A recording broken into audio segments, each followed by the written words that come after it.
Today I've got a look at my top 5 best investment sets that I currently have in my backlog, which these were kind of originally sets that I had planned to build for the collection, but they over time just ended up turning into investment sets that I'm just going to hold on to and just basically not get rid of.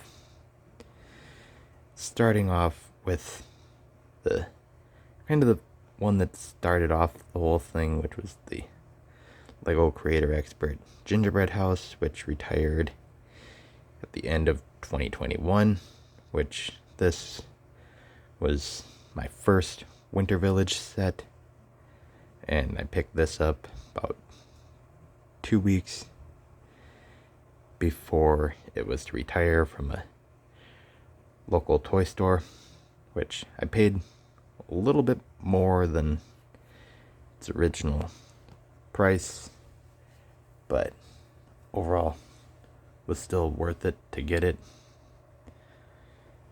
And so just happy to have it in the collection, especially now, a little over 4 years later, because the set's now about $170 new, and the prices that I'm going off of are off Brick Economy, because brick sets valuing isn't extremely accurate, where Brick Economy is quite a bit more accurate. So that's what I'm going off of for everything. And so considering this one is up to 170 in a little over 4 years, isn't too bad, but will get better as we go through the rest of them, which the next best one is at 10268, Vestas wind turbine, which I got in 2020, I think November of 2020, for about 200, which nowadays, if it was released, would have probably been about 230 or so, if not probably pushing 300. But overall, just happy to have a windmill in the collection if I do plan to actually build it. And value on this one, new, as this retired at the end of 2020, so we're about 5 years in on this one as well. And this one, new, is going for a little over 300, so up about 100 on this one for value. So not too bad on this one either. So pretty happy to just have this one sealed in the collection as well. But now the top 3 is where we really start jumping prices and things really start to shoot up, because we've got set 7627, which was the first big Indiana Jones set that they did back in 2008, which was the Temple of the Crystal Skull. Now, if my original Temple of Doom set was sealed, that would actually be on this list, but I got mine used, which even used, that one's going for 300 plus, because I picked it up for 250, but that was with using my store credit. But even at the time when I got it, that was about 300, and even just a couple months into getting it, it's now going for about 330 was the last time I looked at it. Haven't checked it since, but it was steadily climbing. As for the Kingdom of the Crystal Skull sets, Temple of the Crystal Skull. I got it for $250 from a local comic book store last year, and last time I checked it, it's going for $400 new, which for getting this for $250 sealed and it's going for $400, that is one of the best finds that I've honestly ever had. And on top of that, it's Indiana Jones, so that makes it even better, because a lot of the figures for this set are pretty darn rare. I mean, the Indiana Jones for this set appears in, I think, 15 other sets, so he's not extremely pricey. But the main villain only appears in, I think, 2 other sets, but one of them is a magnet set, so it's actually only in this set and then one of the smaller sets for Kingdom of the Crystal Skull. And so it's like pretty hard to get the main villain. But so that was like, yeah, I'm gonna get that. And then Indy's sidekick for Kingdom of the Crystal Skull only appears in the set, that smaller set with the main villain, and then like one other set. So he's also relatively hard to get.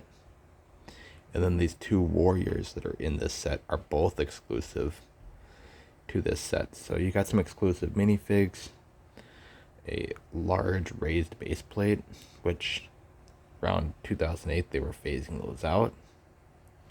So just a nice assortment of things in this set.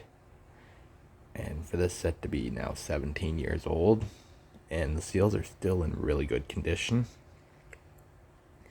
it's like, yeah, great pickup for $250. Sure, that's still pricey, but I'll take it, especially when the actual value outweighs what I paid for it. And then we've got number 2, which we've got the Batman Animated Series Gotham Skyline, which was originally $300, just recently retired, and is absolutely skyrocketed in value since retiring last year, and is now going for about $450 to about $475 new. And so right there is like, I don't know if I'm actually gonna build this or not,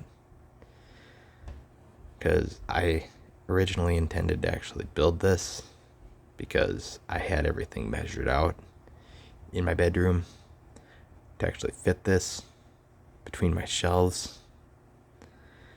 But given the value for this set now new and never getting around to it, I might actually just keep this sealed. So we'll have to wait and see if I actually open it or not. I mean, even open, this one's still going for around $300, so still going around original value. Open, so which isn't too bad. But overall, pretty happy to have this in the collection, but for something that only just retired and it's going for crazy money. Like basically these are pushing almost Star Wars values in today's market, but it's Batman related. It's like, okay, I don't know what to do with this set. So right now I've got the Skyline just sealed, so just happy to have it in the collection.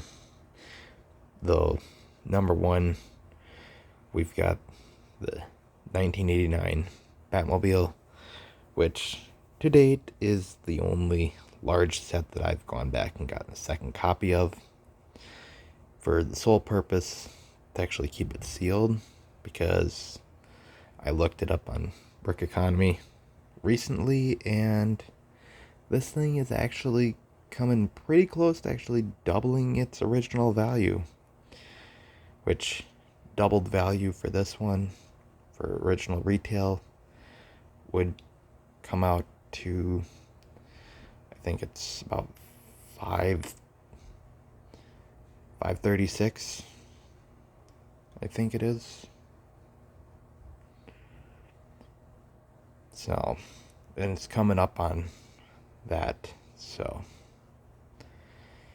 it's very close. It's like only $10 short at the moment. And I've had this sealed since 2021, and we actually ended up using all of our reward points at the time, which was like $120 in reward points. So overall, got this half off for what we had built up. And so to get this for only about $125, and now it's going for almost double its money for overall value for what it was selling for originally. It's like, yeah, definitely worth it. Can't say the same for the 89 Batwing, which is only going for about $230, which kind of thought the Batwing would pull about the same as the Batmobile, but yeah, can't really predict everything. So my Batwing is still sealed in the box, and it's going to stay that way. But overall, that's what I've got for my top 5 investment sets that I currently have in the collection. So you guys can tell me your thoughts on this video in the comment section below, and just like and subscribe for more, because I will do more in the future.